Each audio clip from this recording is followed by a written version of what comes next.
Ndabasuhuje abadukurikirana bari mu mpande zitandukanye z'igihugu ndetse n'abari hanze y'igihugu cy'u Rwanda by'umwihariko aba diaspora, bahaye ikaze hano kuri Mugisha TV, isoko y'amakuru yubaka sosiyete nyarwanda. Uyu munsi tugiye kugaruka ku buzima bw'umubyeyi ubu ngubu wahinduriwe izina utakiri umukobwa, umumama witwa Akingeneye Olga.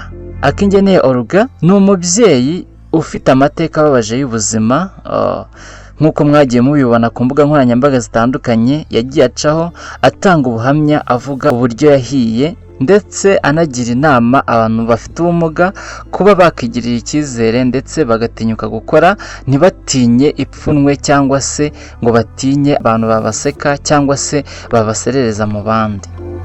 Uyu Akingeneye Olga nubwo yahuye n'ubuzima bumeze gutya, ariko Imana yari yaramuhaye isezerano imubwira ko izamuha umugabo mwiza kandi umugabo umukunda cyane. Mwarabibonye ko mu minsi yashize yakoze ubukwe bwiza cyane, wabonaga burimo amafaranga ndetse bwari bwitabiriwe n'ibyamamare bitandukanye hano mu Rwanda, ababyeyi, abavandimwe, inshuti ze n'abandi bantu bose bagiye babanye nawe mu bihe bitandukanye, bose bari bitabiriye ubukwe bwe, ubona ko ari ubukwe bwiza kandi ubukwe rwose bwashimishije abantu benshi.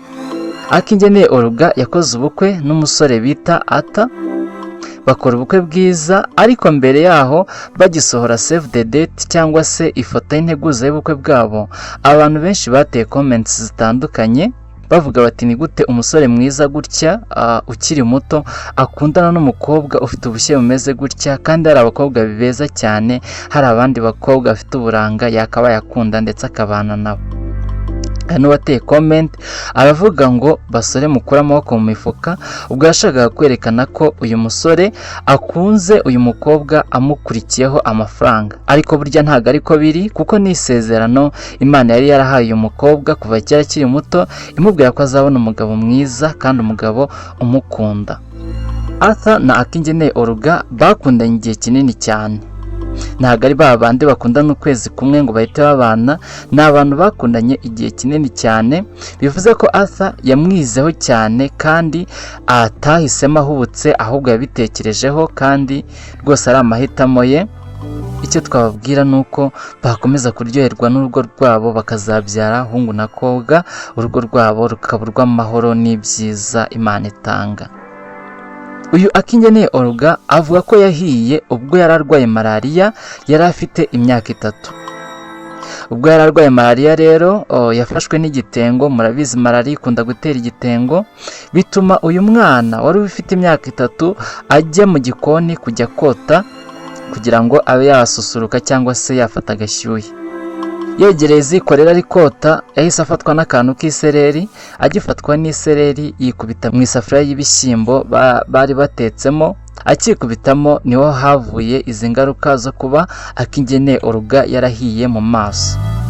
Akingeneye Olga rero yahise agwa muri koma, bamujyana kwa muganga, aho bamwitaho amara imyaka 3 yose ari mu bitaro bamupfuka ataragera hanze. Ababyeyi be bari barihebye bibaza niba azongera kubaho, ariko burya Imana icyo yakugeneye ntaho kijya. Uyu Akingeneye Olga nyuma y'imyaka 3 yasohotse mu bitaro ari umukobwa, ari muzima rwose, nubwo yari afite inkovu ariko rwose yari ari muzima, abasha kugenda, abasha kuvuga.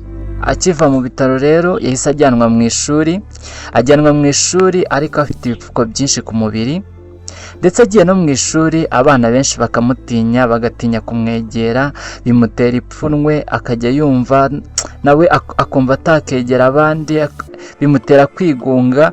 Ariko Akingeneye Olga uko iminsi yagiye iza, abanyeshuri biganaga bagiye bamumenyera ndetse nawe yigarurira icyizere, anashimira cyane ababyeyi be ko bari mu bantu batumye yigarurira icyizere, kuko bamwumvishaga ko ari umukobwa mwiza kandi azavamo umukobwa w'umumaro. Uyu Akingeneye Olga rero uko iminsi yagiye ishira, bya bipfuko bagiye babikuraho, asigarana inkovu, ariko ntabwo yaheranywe n'agahinda, ntabwo yaheranywe n'ubwihebe. Yarakomeje yiga amashuri ndetse aranaminuza, aho ubu ngubu afite bachelor degree cyangwa se icyiciro cya 2 cya kaminuza mu itangazamakuru yakuye muri Mount Kenya. akiga rero akiri umunyeshuri Akingeneye Olga yabifatanyaga no gucuruza ibirungo by'ubwiza cyangwa se ibyo twita maquillage, ibintu byamwinjirije amafaranga menshi cyane. Uyu mukobwa rero yaje no gushinga umuryango uremamo icyizere abantu bafite ubumuga, aho abaha inama ndetse ababwira ko bagomba kwigirira icyizere, ntibaheranwe n'agahinda, ntibaheranwe n'ipfunwe, ahubwo bakigirira icyizere ndetse bakagerageza gukora. Akingeneye Olga rero ubu ni umumama ufite urugo, umumama ufite umugabo mwiza cyane rwose. Abantu benshi bateyeho comments nyinshi. Akingeneye Olga ubu ngubu rwose aratuje, aratekanye, ni umubyeyi, kandi rwose twizeye ko n'ibindi byiza Imana yagiye imusezeranya ikiri muto izabisohoza. Mushimira kurikirana ikiganiro cyose kuri Mugisha TV, mukomeze gukora subscribe kugira ngo ibiganiro byiza tubagezaho umunsi ku wundi bijye bibageraho ku gihe. Ndabashimiye.